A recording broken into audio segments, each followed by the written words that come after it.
வணக்கம். ரதினிஸ் குக்கிங்குக்கு உங்கள் அனைவரையும் அன்புடன் வரவேற்கிறேன். அனைவரும் நலமுடன் வாழ இறையாசு பெருகட்டும்.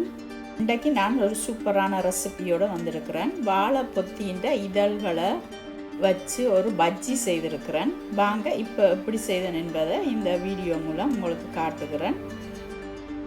இந்த வாழை பொத்தியின் மேலால் இருக்கிற 3-4 இதழ்களை அப்புறப்படுத்திட்டு அதற்கு பிறகு வருகிற 4-5 இளம் குருத்தான இதழ்களை வச்சு தான் நான் இந்த பஜ்ஜி செய்திருக்கிறேன். முத்தல் குருத்தண்டா அது நார் மாதிரி இருக்கும், அதனால தான் நான் இப்படி இளம் குருத்தான இதழ்களை தெரிவு செய்திருக்கிறேன்.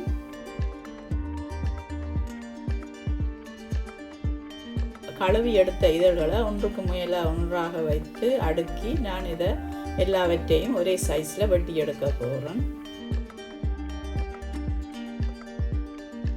வீடியோவை முதலாக பார்ப்பவர்கள் வீடியோவை முழுவதுமாக பார்த்துட்டு அதுக்கப்புறமா சப்ஸ்கிரைப் பண்ணுங்க.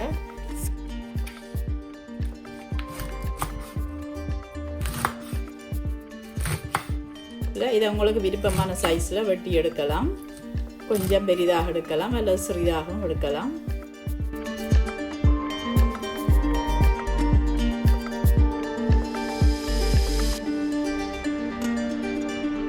அடுப்பில் நான் ஒரு பாத்திரம் வச்சிருக்கிறேன்.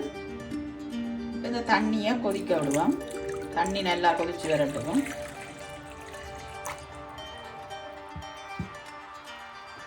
தண்ணி கொதிச்சு வருது. இதுக்குள்ள நான் தேவையான அளவு உப்பு போடுறேன்.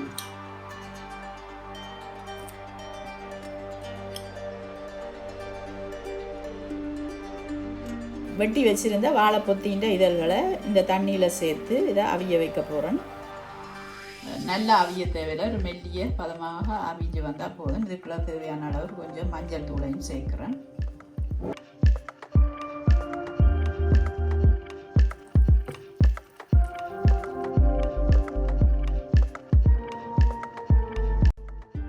மூடி ஒரு 2 நிமிடங்களுக்கு இதை அப்படியோ அவிய விடுவோம்.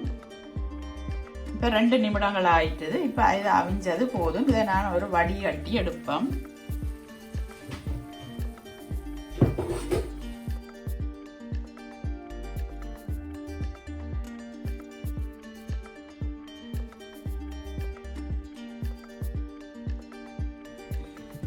இல்லை கயரெல்லாம் அப்படியோ அதில் இறங்கி வந்துட்டுது. இப்போ நாங்கள் இதை வீசி விடுவோம். சுத்தமான பேப்பர் எடுத்து அந்த பேப்பருக்கு மேலே எல்லாவற்றையும் போட்டு வச்சிருக்கிறேன். அதோடைய ஈரத்தை ஒத்தி எடுக்க வேணும். நன்றாக ஆறியும் வரணும், ஈரமும் இல்லாமல் இருக்கணும். இப்போ நான் ஒரு பாத்திரம் எடுத்து வச்சிருக்கிறேன். அந்த பாத்திரத்தில் 2 டேபிள் ஸ்பூன் மைதா மாவு, 2 டேபிள் ஸ்பூன் கார்ன்ஃப்ளவர், இதனோடு கூட 1 டேபிள் ஸ்பூன் கடலை மாவு, 1/2 டீஸ்பூன் மஞ்சள் தூள், 1 டீஸ்பூன் மிளகாய் தூள். காரத்துக்காக நான் இதை சேர்க்குறேன். தேவையான அளவு உப்பு சேர்க்குறேன். இதனோடு கொஞ்சம் கொஞ்சமாக தண்ணி சேர்த்து கட்டி விடாமலுக்கு இதை குழச்சி எடுக்கணும்.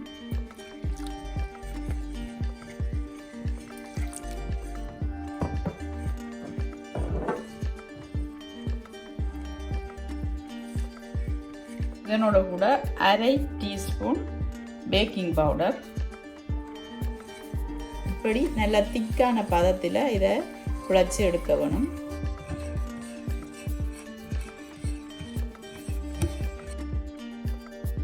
அவித்து வச்சிருந்த இந்த வாழைப்பொத்தி இந்த இதழ்களை இந்த கரைசலுக்குள்ள சேர்த்து நல்லாக பிரட்டி எடுக்க வேணும்.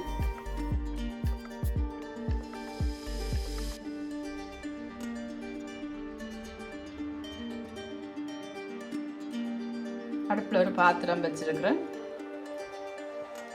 பொரிக்கிறதுக்கு தேவையான அளவு எண்ணெய் விடுவோம்.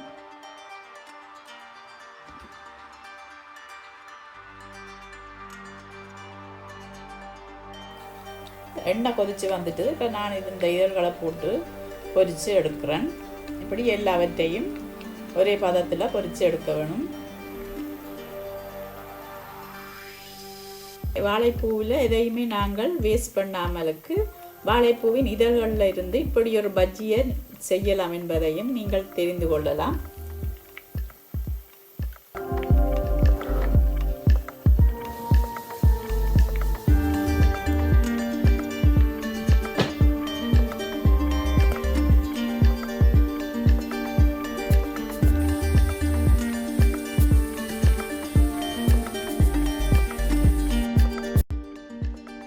மீடியம் ஃப்ளேமில் வச்சு எல்லாவற்றையும் இப்படி பொரித்து எடுக்க வேணும்.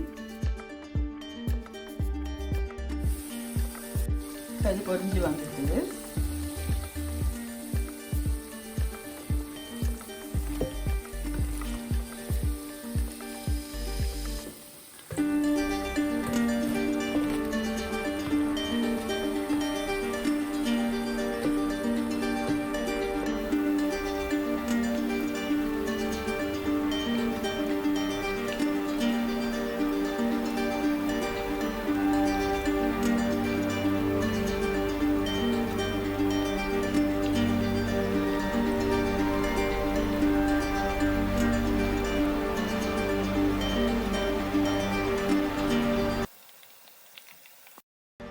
இந்த வாழைப்பூ இதழில் இருந்து நான் செய்த இந்த பஜ்ஜி சூப்பராக வந்திருக்குது. நீங்களும் இப்படி செய்து பாருங்கள். இந்த வீடியோ உங்களுக்கு பிடிச்சிருந்தா சப்ஸ்கிரைப் பண்ணி லைக் பண்ணுங்கள். இந்த வீடியோவை பார்த்து அனைவருக்கும் நன்றி.